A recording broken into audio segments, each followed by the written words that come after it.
100 साल से ज़्यादा का मार्केट प्रेडिक्शन, वो भी 1875 में ही। साल 1915 से लेकर 2059 तक का prediction. LinkedIn, Twitter, YouTube post, हर जगह ये मार्केट साइकिल की पिक्चर ट्रेंडिंग है।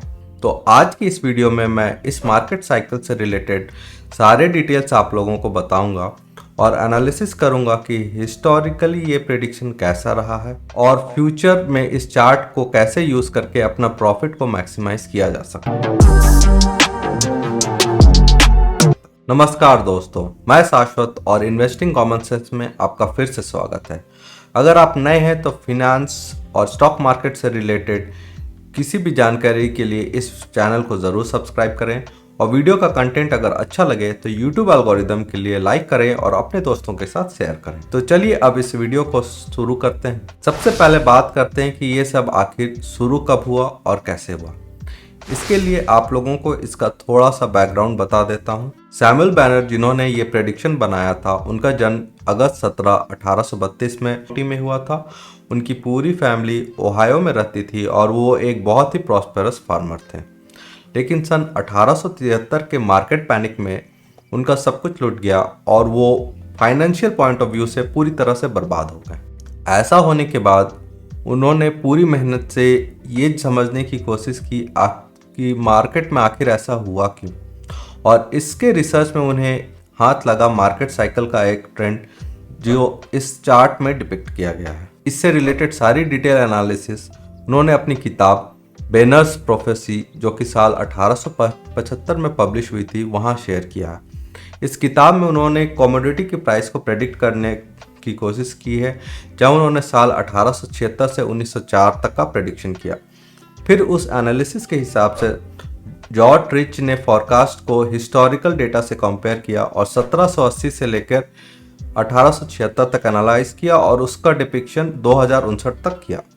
इस किताब में सैमुअल ने बताया है कि वो इस चार्ट तक कैसे पहुंचे। अगर आपको पूरी डिटेल जाननी है तो आप बुक को पढ़ सकते हैं, मैं उसका लिंक डिस्क्रिप्शन में ऐड कर दूंगा। अभी के लिए मैं आप लोगों को बुक की समरी बता देता हूं कि उन्होंने एनालिसिस कैसे किया। तो सैमुअल बैनर, जो कि एक फार्मर थे, उन्हें सीजनल साइकिल्स के बारे में अच्छे से पता था। उन्हें यह भी पता था कि हर सीजन की वजह से क्रॉप्स पे क्या प्रभाव पड़ता है और सीजन चेंज होने से क्या होता है। जब उन्होंने थोड़े डीप में एनालिसिस किया तो उन्हें ये समझ में आया कि कॉर्न के प्राइसेस 11 साल के साइकिल में मूव करते हैं और पिग्स की प्राइसेस हर 5 या 6 साल में पीक करती है। और ये पूरी एनालिसिस मैच की सोलर साइकिल, जो कि 11 साल की होती है।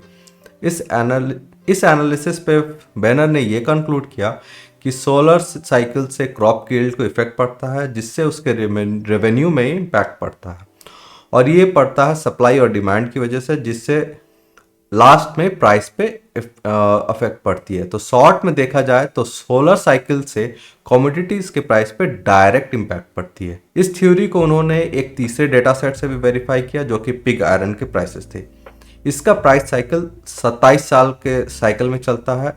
इसका प्राइस लोअर एंड हर 11, 9 और 7 साल के सीक्वेंस में, और पीक प्राइस 8, 9 और 10 साल के सीक्वेंस में बनता है।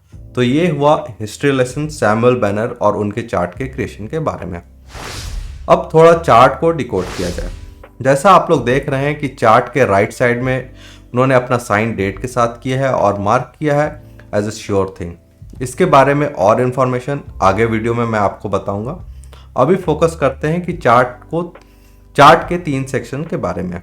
पहला सेक्शन है पैनिक ईयर्स, दूसरा गुड टाइम्स और तीसरा हार्ड टाइम्स। इन टर्म्स के मतलब को समझते हैं। सबसे पहले पैनिक ईयर्स। इससे उनका मतलब है कि ये वो टाइम रहेगा जब मार्केट में कुछ भी सही नहीं रहेगा। पब्लिक में इरेशनल बिहेवियर ऑब्जर्व किया जाएगा। चीज़ों के प्राइस या तो बहुत ही ज़्यादा होंगे या बिल्कुल ही क्रैश कर जाएंगे।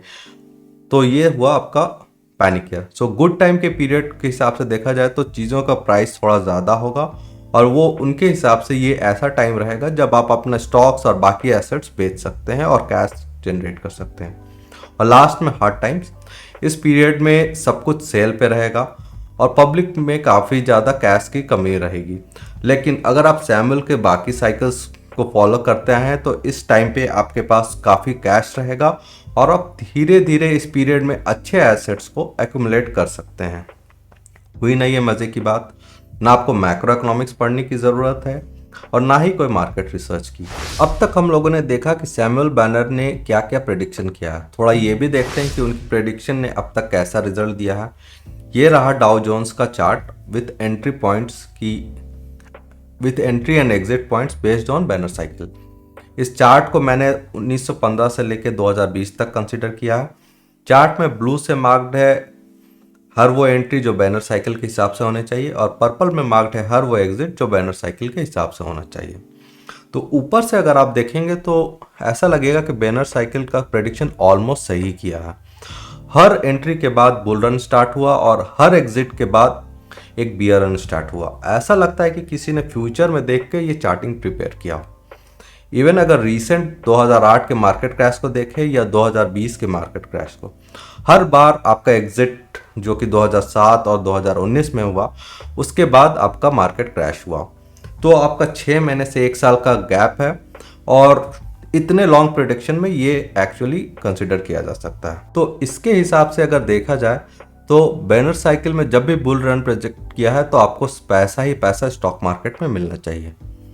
तो ये प्रॉब्लम तो सॉल्व हो गई। आप अपना घर बार सब कुछ बेच दें और जब भी बुल रन है तो आप अपना स्टॉक मार्केट में इन्वेस्ट करें और जब भी बियर रन है तो अपना सब कुछ बेच दें और आराम से कैश पे लेके बैठे रहें। सही है ना? नहीं, ऐसा बिल्कुल सही नहीं है।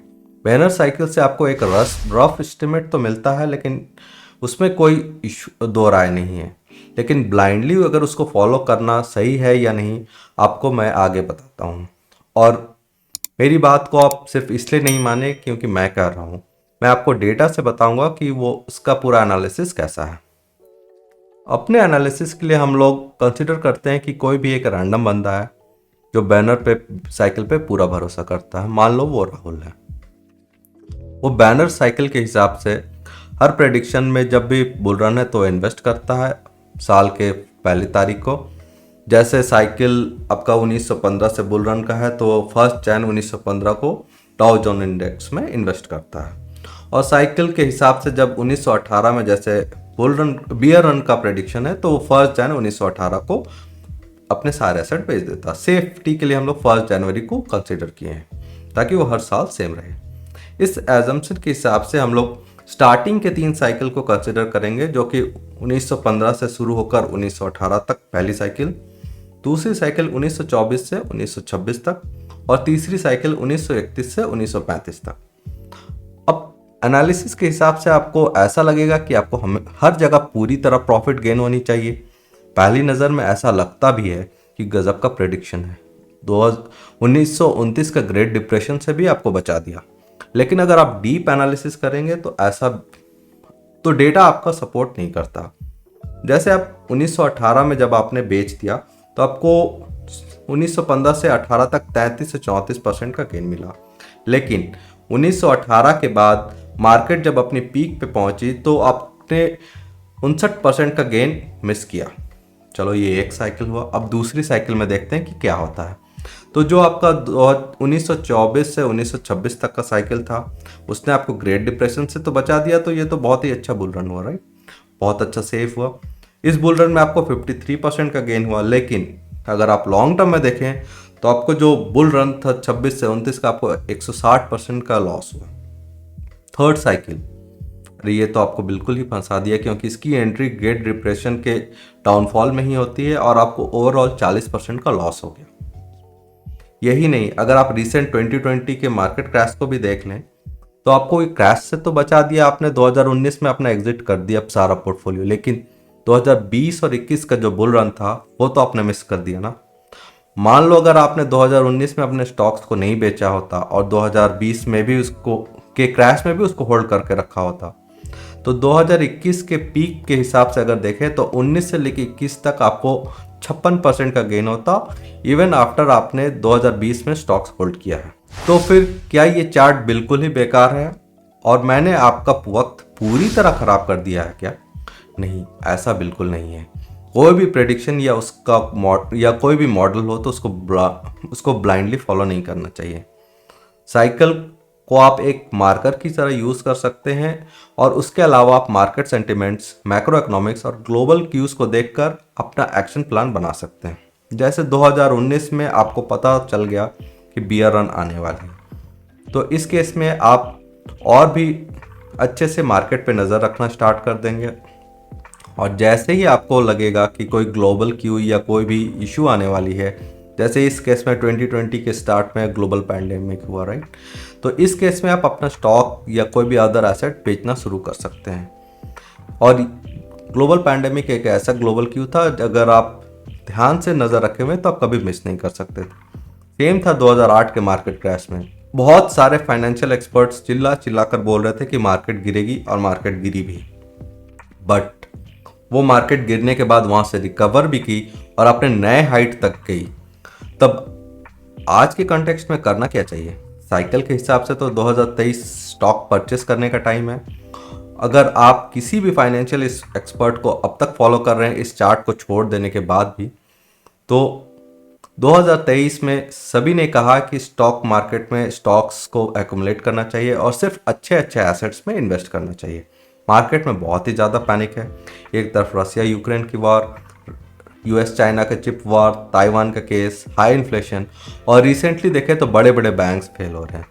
जनरल कंसेंसस है कि अगले 6 से 8 महीने के बाद ही बुल रन होगा, और ये टाइम ड्यूरेशन आपके स्टॉक मार्केट में अपने स्टॉक्स को एक्युमुलेट करने का है, क्योंकि कोई भी कंट्री अपनी इकोनॉमी और मार्केट को फ्री फॉल में जाने नहीं देगी।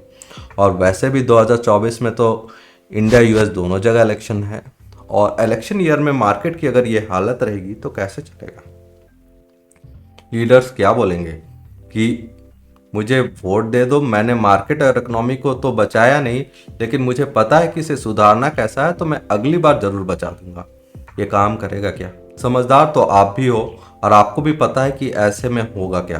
गवर्नमेंट्स अपना प्रिंटर स्टार्ट करेंगे और पूरी तरह से मार्केट डायनामिक्स चेंज हो जाएगी और सब कुछ बुल रन की तरह चला जाएगा। अब वीडियो को कंक्लूड करने से पहले मैं आपसे यही बोलूँगा कि मैं खुद धीरे धीरे अपने पोर्टफोलियो को बिल्ड कर रहा हूँ और अच्छे अच्छे एसेट्स में ही इन्वेस्ट कर रहा हूँ, क्योंकि कोई भी नहीं बता सकता कि बुल रन कब स्टार्ट होगा। हिस्टोरिकल डेटा देख के तो सब बोल सकते हैं कि चलो इस डेट पे मैंने इन्वेस्ट किया तो यहाँ से बुल रन स्टार्ट हो गया, लेकिन फ्यूचर का वो डेट आइडेंटिफाई करना ऑलमोस्ट इम्पॉसिबल है, ऐसा कोई नहीं कर सकता। लेकिन अब आपको क्या करना है ये तो आपको खुद सोचना पड़ेगा, क्योंकि मैं कोई एक फाइनेंशियल एडवाइज़र तो हूँ नहीं। एक रैंडम पर्सन यूट्यूब में आपको बता रहा है कि क्या करना चाहिए या नहीं। आज के वीडियो में बस इतना ही। आशा करता हूँ कि आपको ये वीडियो पसंद आया हो। अगर अच्छा लगे तो यूट्यूब एल्गोरिदम के लिए लाइक करें और अपने दोस्तों के साथ शेयर करें। एंड इस चैनल को अगर अभी तक सब्सक्राइब नहीं किया है तो प्लीज़ सब्सक्राइब करें। अगले वीडियो तक के लिए धन्यवाद।